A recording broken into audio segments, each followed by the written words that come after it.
Going on, everybody? Your boy is live from Vegas. Live, live, live. I'm gonna let a couple people come in and we're gonna talk Cowboys football like we always do. Um, it's been a pretty hectic weekend for myself.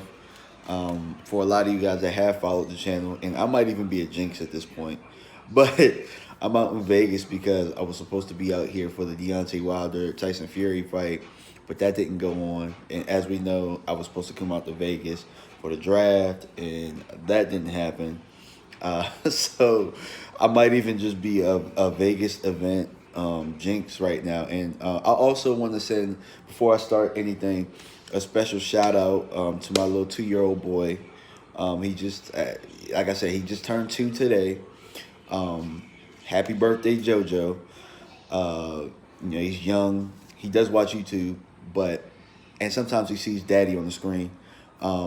So maybe he'll see this and say, and be happy. But happy birthday, JoJo. I wanted to send that out.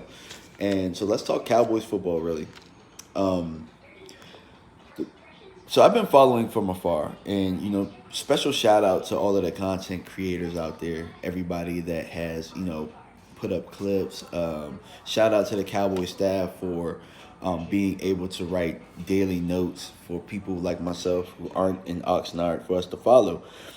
Shout out to pretty much my guy Mark Holmes. He's always always everything Cowboys. He's probably doing a video as I'm talking right now, but the biggest takeaways that I've been able to find out is that the offense seems to be ahead of the defense, in my opinion, which is it's almost like Dak.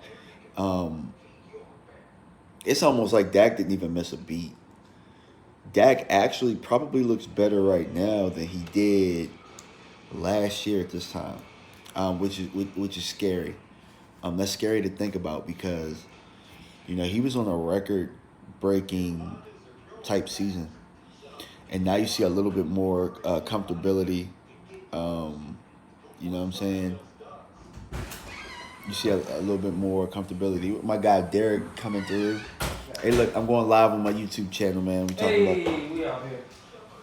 about. My man just came from the poker table, but yeah, you're starting to see guys like CeeDee Lamb is making a big jump, guys. As expected, we've already known that CeeDee Lamb was putting in work, but being able to see it and see the chemistry between him and Dak is growing. I could definitely tell that that's going to be a pretty scary duo this year. So that's a disclaimer for you fantasy football owners out there. CeeDee Lamb is going to be a big weapon when it comes to being a fantasy owner. Um, Dak as well. Dak. What I'm noticing about Dak from the clips and stuff that I've seen is that Dak is extending plays a lot more with his legs. But it's not just that he's extending them with his legs, but he looks like, I'm not gonna say Aaron Rodgers esque, but it kind of looks like that, where he looks a lot more crafty with it, where he knows where everybody's going to be. Um, yeah, he's definitely going to step up his game big time. Um, let's talk defense. Micah Parsons, from what I understand, was getting his butt whooped by Tyron a little bit, but Tyron is working with him after practice, and that just reminds me of the kind of butt whoopings that Tyron Smith got coming in uh, from Demarcus Ware. You know what I'm saying? Demarcus Ware whooped on Tyron, and look at the player that he's becoming now. So that's something that's pretty dope to me that he's able to pay that forward. And Micah Parsons is probably going to become that type of a talent, and then eventually he's going to help hone some offensive players during his time because that's all he's going to know. So that's good from a culture standpoint. Let's talk about the secondary. Diggs is out there. Me and Elton, we talked about this yesterday, and a lot of people they just disagree. They disagree with the notion that Jordan Lewis could be cut. But when we were talking about it, there are a lot of moving pieces, especially with Malik Hooker. with Malik Hooker being added to the equation, that's another minus in the Jordan Lewis discussion because that is a safety who is actually better at that role. You know what I'm saying? So, um, with adding Malik Hooker, we're looking at special teams guys like Darian Thompson is going to make it because of special teams. Curse might make it because of special teams. These young guys are going to probably play special teams. That's where I think them pigeonholing Jordan Lewis from not being able to compete on the outside is going to hurt him a little bit. That's going to hurt. So he's going to have to put together a really good camp, which I think he can, and I still think he's the second best corner on our roster. But we're going to have to see some game changing type plays in these practices from Jordan Lewis, because the more practices that these young guys get, the better that they're going to become. And if it's even, between him and those guys, man, somebody asked me how LVE is looking. I haven't really personally seen anything from LVE from the notes and stuff that I've looked at, or I haven't, seen too many things, but I'll look into that. You know what I'm saying? Like, I'm not the type that's going to act like I know everything. I'm only going to speak on the things that, I know, the things that I've been watching. Like, for example, yesterday I saw Law Nation did an excellent breakdown on this, where the Cowboys were lined up in ace formation, but they had the two backs in there. So they had Tony Pollard coming in motion with the play action fake to him, and then they sent Zeke up through the seam for easy pitch and catch touchdown. Those are the type of things that we've been clamoring for years anyway, to have those two on the field at the same time. So it was pretty cool to see them be able to do that. And I think actually on that play, LVE, I think that he's probably the person they picked on that play where he went with Pollard in motion, thinking that he was going to, get it in the flats, and they were able to sneak Zeke up the rail, up the seam for the easy touchdown. So yeah, I mean, those are the type of things that we're looking for. This offense is going to click at another level. I believe that Dak Prescott is quoted in saying that this offense is going to be limitless, especially when it comes to the passing game. So, I'm looking forward to seeing that, man. I'm looking forward to seeing how that plays out.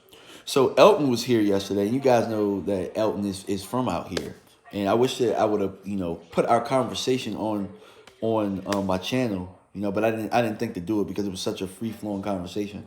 But we talked about the guys and over the years how we've saved bodies by not playing them in games, in the preseason games, and not really getting them reps.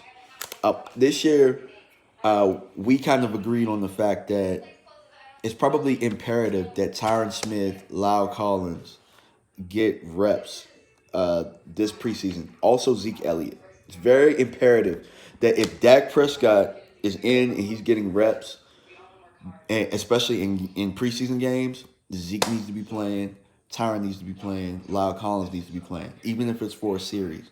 They need to be playing. I think the biggest thing about Zeke that we can all agree on is that Zeke is a relatively slow starter.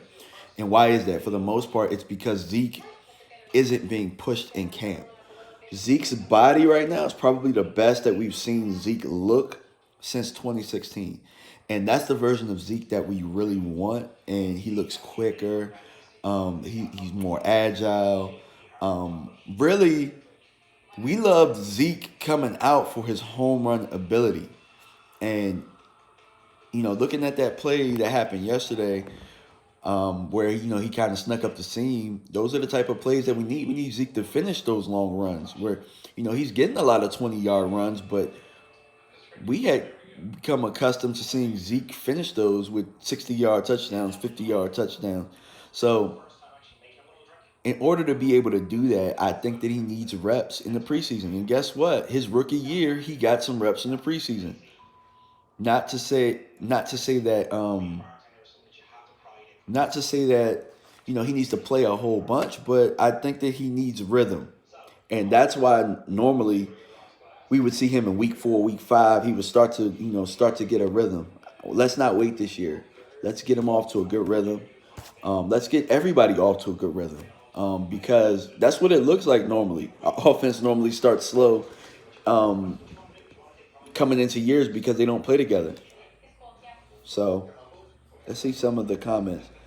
Thank you, Megawatt, for saying happy birthday to my baby boy. Thank you for that. Let's see, CB83. What up, my boy? I'm not gonna say your name, but what's up, Chris? I'm gonna say Chris. Y'all gonna take this bait from us for the X trade or what, bro? I take O line and LB help for X and picks. Man, look, man, I'm happy with my roster as it stands right now, bro. Unless y'all got a safety over there for us, man, I ain't looking to trade nothing, bro. Let's see. My two hot takes for offense and defense are to future uh, cornerback 2 and Johnny Dixon is wide receiver 6. I got to see Johnny Dixon. I haven't seen too much yet, but guess what? We got Hard Knocks. We got so much stuff out there for us to see. And if you can, hit me up on Twitter, man. I'm DMV Fanatic 1 now. I changed my name, but DMV Fanatic 1. And guys, share clips with me as you can, because I'm out in Vegas right now. I'm having a good time, so I don't have an opportunity to go through and see everything. But for the things that I'm able to see, I'll report on. And thank you for the super chat, Stu. Appreciate it. Yeah. So yeah, I'd seen that you and Mark were doing fantasy football talk. I definitely want to get on that. Me and Mark talked. I want to start being on the show on Mondays virtually. So yeah, maybe we could start on the Mondays. I'm not sure, but yeah, we definitely should start talking fantasy football right now, because guys, I'm a beast at fantasy football. I love fantasy football. I'm one of those guys that creates rules in order to draft. So if you guys are, interested in learning fantasy football, or, maybe some other tips, or maybe we could, share some secrets, we definitely can start talking a little bit of fantasy football. You excited to see us on Hard Knocks? It's gonna be a fun season. Yeah, I hope everybody stays healthy as well, because we're known for camp casualties. I mean, shoot, we already had the young boy go out with the torn hamstring, linebacker. I forget his name, but man, I forgot his name. Uh, but yeah, linebacker depth is something that we need. Yeah, we could definitely talk. I got you, Stu. I got you. I know Mark is very, very busy. We're going to the Hall of Fame game. And just to let you guys know, I probably won't be going to the Hall of Fame game. I know that Mark really wants me to go. He hit me up, but I got a lot more duties with my football team this year, as far as game planning, as far as, the offensive play calling and things of that nature. I'm very, very excited about that. Yeah, Francis Bernard. Thank you, Elazar. Thank you. I appreciate that. Yeah, Francis Bernard. Yeah, tore his hamstring up, and yeah, I mean, we'll see how that goes, man. But at one point they called us the Dallas hamstrings. They called us the Dallas hamstrings. So hopefully, he's to a speedy recovery. But I wanted to go to the Hall of Fame game with Mark, and I just didn't. It's not going to probably pan out this year, but throughout the year, I'm going to be over his house on Sundays. I found out that one of his family members is somebody that's really big in the football community, especially in this area. There's a lot of talent in the D.C., Maryland, and Virginia area, and we want to kind of shine a light on that. So I might start profiling some players, so that you guys know that you can catch them before they become, big time names. You can catch them. Like, for example, a lot of people don't know MJ Stewart for the Browns played at a local high school, out in like where I'm from. You know what I'm saying? He played, and I coached against MJ Stewart, and my head coach actually coached MJ Stewart. We had a couple of kids this year that are, preferred walk-ons because of COVID and how that happened, that are preferred walk-ons at the D1 level. There's a lot of, talent in the DMV area, and we're going to start shining a light on that as well, because it's not just Cowboys football, but football in general. And, so you guys know I'm an X's and O's guy. I'm a non-nonsense person when it comes to talking football. So Look for more stuff like that. I want to do more how-to videos. I did a video that it didn't get a lot of hits, but I did like what is cover 3, which it breaks it down really simple for the people who don't really know football. So go check that out. But a couple of kids I want to do like drills and stuff like that, so that if you do have any sons, nephews, or any kids that you might mentor that you want to help get better at football, we're gonna start doing some stuff like that. And speaking of nonsense, I kind of want to touch on this before I head on out. But Mike McCarthy, I know Mike McCarthy gets a lot of flack, but I really, really enjoy Mike McCarthy as a football coach. It's really refreshing to me to see a football coach that really is just about football. They ask all of these BS media questions to try and drag a whole bunch of different answers out, and Mike McCarthy just gives the most football answer ever. It's so hilarious. But he doesn't he doesn't care about any of the fluff that they try and get out of him. You know what I'm saying? He doesn't care about any of that fluff. Like, he just answers questions and he keeps it moving. And, I could see why Green Bay was so good for a long time. I know Aaron Rodgers was a beast, but Mike McCarthy, in my opinion, I think he's way better than Jason Garrett. You know what I'm saying? I think he's way better than Jason Garrett as far as, managing things.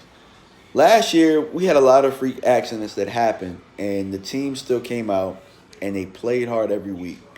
You know what I'm saying? So I think that if like I said last year, if there was anybody that could handle the chaos that went with us, it's him. And if you look at that Super Bowl Green Bay team, they had 18 people on IR at that point. So if we get a healthy Dak, I think that we have a really good shot with this coaching staff.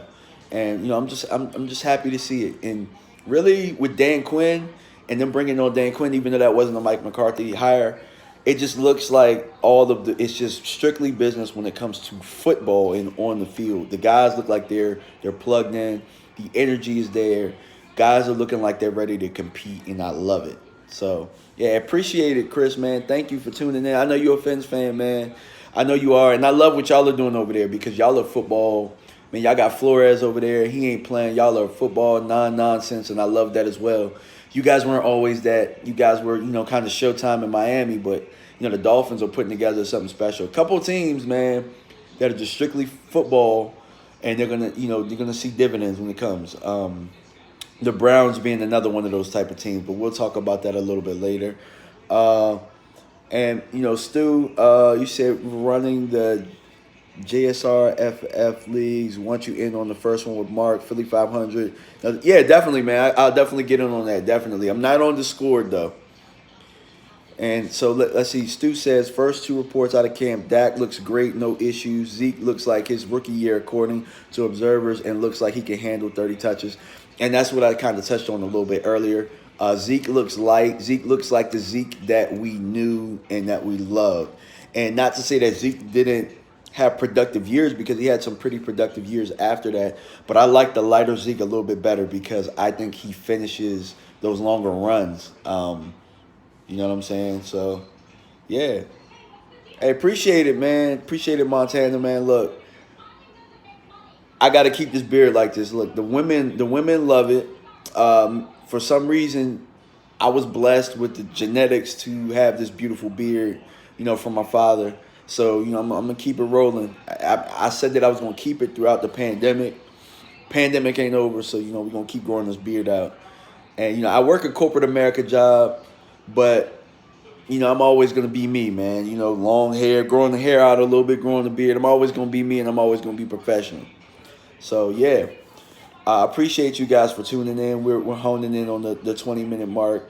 And, as much as I see things as they come into play, I'll report on them. I'll probably do another live video at some point from the airport as I head back to Virginia. But appreciate you guys for stopping by, and there will be more. Football's back, baby. All right, y'all. Peace.